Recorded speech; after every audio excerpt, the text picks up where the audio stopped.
Hello, everyone. Hello, everyone, boys and gals and girls all around. Welcome to the very first episode of the Club Penguin Fishing podcast. It's a podcast where we fish and we fish, but it's in Club Penguin. It's pretty cool. We're gonna be fishing. We're gonna be talking. It should be a lot of fun. It'll be fun. You're gonna enjoy yourself, and it's gonna be really cool. Okay, all right. Okay. You okay? All right. Let's go. Okay. Okay. I am joined here today by my lovely co-host, as always, Wintry Turtle. Hi, I'm your co-host. Other co-host, Wintry Turtle. Hi, yeah, that's me. Um, our wonderful member, Wintry Turtle. Hey, what's up? And of course, special guest, Wintry Turtle. Hey, what's up? And of course, your host, yours truly, Wintry Turtle. It's great to have you here, Wintry Turtle. Oh, thank you, man. It's great to have you here too. I want to talk about autism. What about autism? I think autism uh, affects a lot of people in a lot of different ways, and I just feel like it's really important that people know about the effects of autism. And I just feel like lately autism has just not been as shown in media as it should be. Of course, you had that one girl in Sesame Street. I forgot what her name was. It was like Emily or something. But she was like in this autistic girl, and they're talking about like how autistic people are like prone to like sounds, and I found that really interesting because I thought to myself, are all autistic people puppets? Because if so, that's kind of that kind of sucks, you know? Because if all autistic people are like Ashley, then that gives off the promotion that all autistic people are dumb, which, I mean, that can't be true, right? I mean, autistic people seem like very smart people. They seem like people who know what they're doing. They seem like very well organized people. And yeah, I think it's really interesting how people seem to have this promotion that people with autism are dumb. I just think, it's just that's just not true. And I think autistic people are capable of everything. You know what I mean? I just feel like they can accomplish anything if they really put their mind and soul into it. Yeah, I feel like that's the case for everyone. You could accomplish a dream just as long as you have the motivation to do it. And I just feel like autistic people really show that mindset off the most. They just really help to show the world that no matter how dumb you are, you can still do your dreams if you have a mental illness, you're gonna want to do your dreams more, and that's just a side effect of having a mental illness, and we all know this, and it's the sad truth. But I feel like now more than ever, with the rise of social media and other internet sources, that negative is just slowly turning into a plus, as I just feel like social media is now accepting autistic people, and they're finally catering to autistic people in very special ways never seen before by normal types of social media. social media it baffles me really. It's a very it's very interesting. We all know that social media started in 2003 by a man living in his college dorm and just wanting to prank his teacher. But what if there was a universe where he wasn't motivated to do that, like to prank his teacher and then invent the internet because he he was pranking his teacher so hard that the teacher wanted to get back at him, but he didn't know how to do that. So he had to he wanted to look up a way to do it, but he didn't want to look it up by himself. So instead, he just built the internet so that he wouldn't have to scurry through a library, and he was able to um, create the internet essentially into what we know today um, as fuck as the internet. And um, yeah, so that's the journey of the internet. It's pretty it's a pretty it's a pretty it's a it's a pretty yeah that's a nice history lesson you learned there, eh? Yeah, history is really important. That's what JFK said, I think. But I mean, JFK doesn't know shit, man. That guy's dead. How the fuck? How the fuck he's supposed to give us advice when he's dead, dude? You know what I mean? Yeah, yeah. Anyways, I've been thinking a lot about what would happen if he didn't create the internet. Would we still be happy?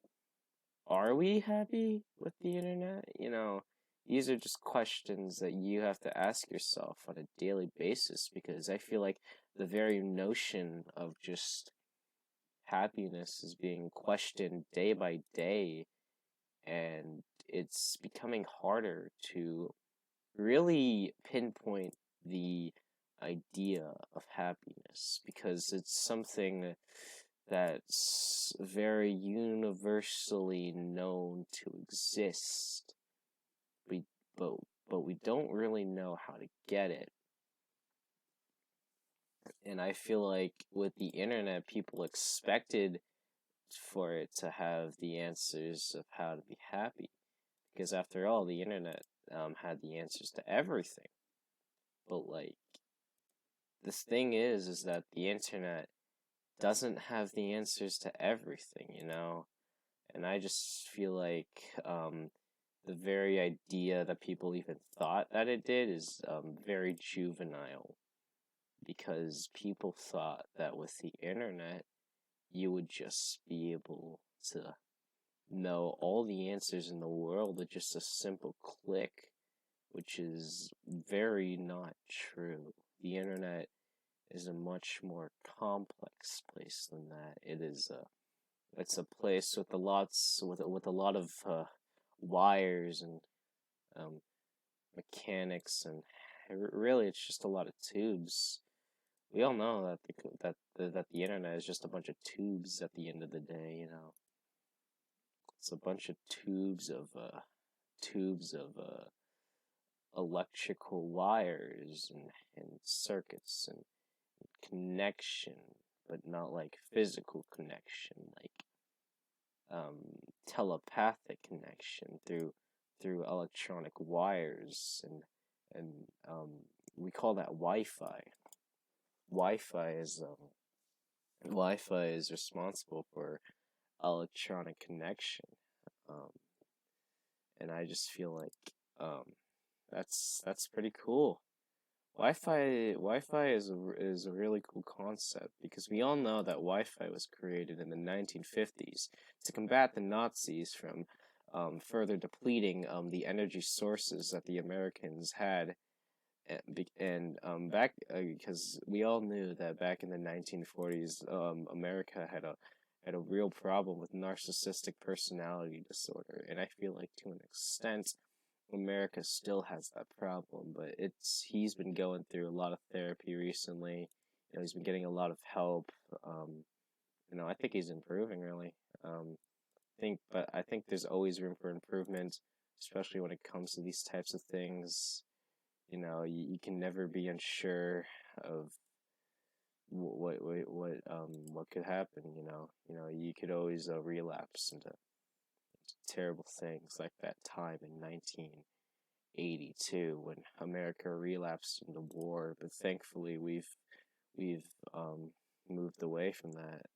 Um, um, Except for a few times, like that one day in 2001 where America was a little bit naughty. You know what I mean? It was a little bit naughty that day, and people weren't too happy. But yeah, anyways, back in the 1940s, America had a crippling addiction with war and drugs. Especially beer. America loved beer. America really relied on beer. It was reported that nearly 50% of its bloodline was essentially just beer. And that was really worrying because America wasn't really doing well mentally, and he just wasn't able to keep a grip with humanity.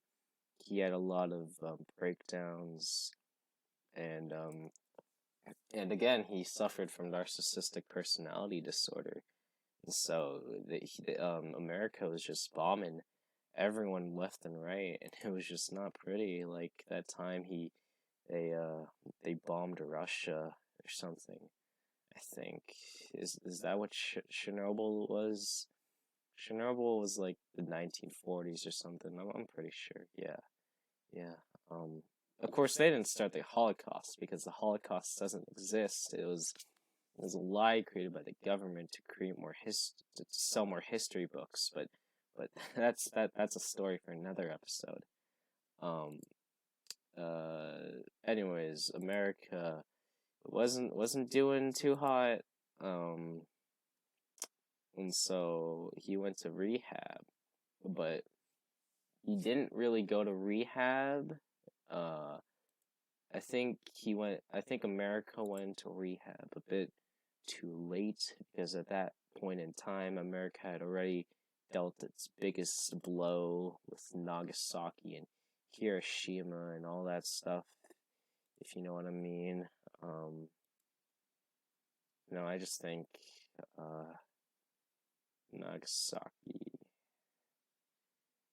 fucking hell, Nagasaki, um, really is really just the biggest effect of America's narcissistic personality disorder, and it really it really affected Nagasaki a lot. It really affected Japan a lot in general, because in the 1940s, we all know that Japan was also going through its own set of mental problems. It was going through depression. It was going through this weird anime phase. And of course, Japan grew out of it because anime is weird. It's for idiots. It's just stupid weebs. You know what I mean? Like you see, like Japan knew that anime was stupid, so they stopped watching it, but unfortunately, America didn't grow out of that, and to this day, America still acts very mature as a result of anime. America is really annoying now. If anyone asks, if anyone if anyone could please tell him that to stop um um talking to my girlfriend, that would be really nice. America, please stop flirting with my girlfriend. She's mine and I love her and I need her to be with me. I don't think you understand how much I need her. Um she pays for my rent and she feeds me whenever I feel like eating, which is never, but I still want food because the promise of food is what keeps me going, despite the fact that I will never actually eat the food. Um, Anyways, yeah. So we all know that America and Japan eventually settled their disputes, I think. I don't know, I didn't pay attention in history class, but I don't know, man. I think something about Japan, um they like uh they like surrendered, I think, or something, cuz like Nagasaki was really bad and like they didn't want to deal with America's shit anymore. So Japan was sort of like, hey man, well, if you stop, bombing us and shiz, you think you could lay off the painkillers for a bit and really start to get the help that you need for your narcissistic personality disorder? And America was like, fuck no. But then Japan was like, if you do, we're gonna let you have all the anime, and we're gonna give you the rights to um, all of the anime. We're gonna give you the rights to Sailor Luna, um, a fairy tale, uh, Full Metal Biologist, all the great anime, all the classics. And America was like, damn, you could, if you, man, you could have just said that at the beginning. I'm in, bitch. And and Japan was happy because now they weren't getting bullied anymore by America, and America it was happy because they were able to feed the ever living hole in their stomach with endless amounts of media supplied to them by other countries that are much more talented than them, but they rely on due to their capitalistic nature. I want to talk about capitalism now. What's the deal with it? I'll just be walking around minding my own business, and suddenly I just see a million posters about capitalism. Like, what's the deal with it? What's so big about why are people so big on this capitalistic thing? Like, you guys remember Hinduism? Like, that was a big fad. Like, come on, guys. Like, this is just gonna be another fad. Can you guys gotta see through it. It's just another fad, man. What the hell? You guys are dumb. Capitalism isn't gonna go anywhere. You guys are stupid. Really stupid. I want to talk about Greek philosophy. Them Greeks, am I right? Yeah, those guys existed. The Greeks, I think they like wrote some books or something, and then they all died. I don't know why, but like, we all know that the Greeks invented the book, so I think we should give props to them for inventing books, because that's a pretty big that's a pretty big milestone hit, to invent books.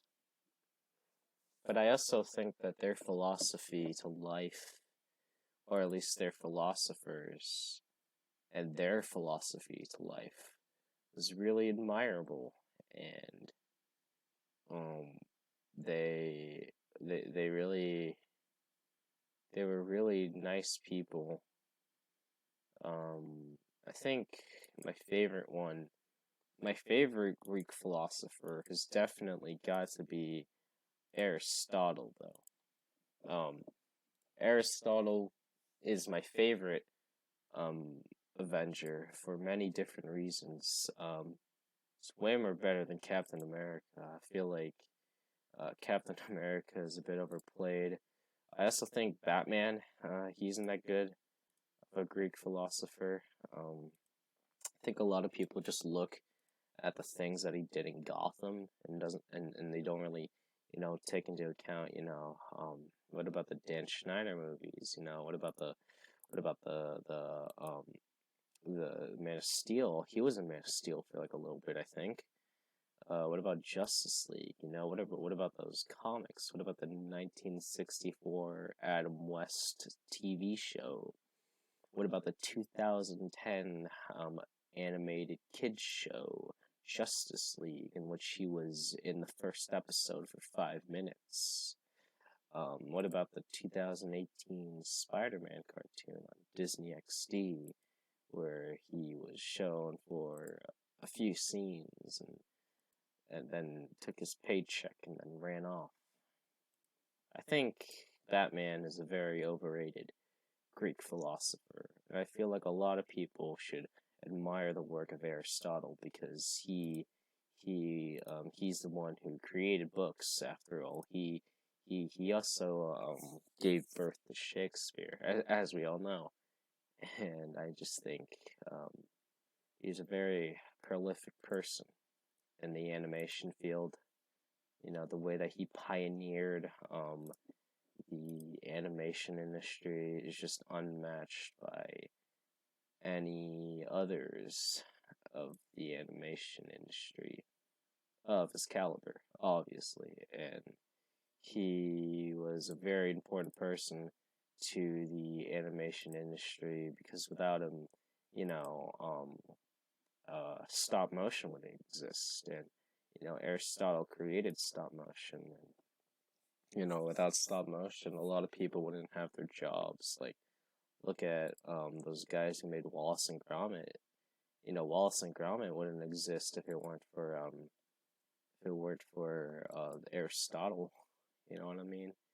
He also like invented painting. I think, I don't know, man. Some Greek dudes did it or something. I think Aristotle is he's a really cool guy. I just wanna hang out with him on a warm sunny day while we're drinking Sunny D and burning our stomachs with Coca-Cola, and I just wanna hang out with him, if you know what I mean. And I just want nothing more than for him to just hug me tight, very tight, as I contemplate my life. I feel like Aristotle would make a great grandpa. I think Aristotle would make a great father, really.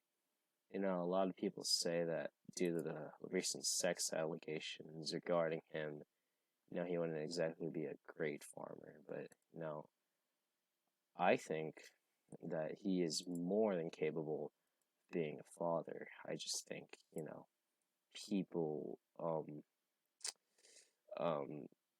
people, disgustingly underestimate the talent of Aristotle. Aristotle, he's a real homie, he's helped me through a lot of tough times. When I broke up with my girlfriend, he was there for me, both romantically and physically. I think I had I passionately kissed him once, but only passionately, so it's okay.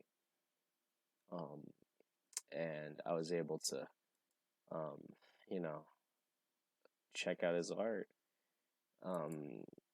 Aristotle, he's a great artist. You all should go check out his Twitter. He's doing artist commissions right now. There's only 3 slots left. You guys should go. His art's amazing. Go check out Aristotle's art. No, while you're at it, why don't you go check out Kiki Romi's art? That's at Kiki Romi on Twitter. 2 eyes in the first eye, I think. I don't know, and I don't care to check, but I think I think I think that's gonna wrap it up for the podcast episode. I think think I'm done with this whole podcast thing. Yeah, you know what? I think I'm gonna quit the podcast industry now. I don't think I'm ever gonna make another podcast ever again. And this is gonna be the final podcast that I ever make. So yeah, I'm done with podcasts now. I'm never gonna make another one again. This has been the final episode of Club Penguin Fishing. Hope you guys had a great a great day. I sure did. You know, I was able to hang out with my buddy Aristotle. You know what I mean? Yeah. So thank you guys so much for watching. Subscribe to my Patreon. Follow me on Twitter at wintry. Follow me on Instagram. I don't know what my Instagram is. I don't have an Instagram. Follow me on my follow me, stalk me, watch me as I sleep, and yeah. That's it. That's it. I'm done. I'm done. Thank you guys so much for watching. Subscribe to Aristotle on Twitter. That's all I've got to say. Bye.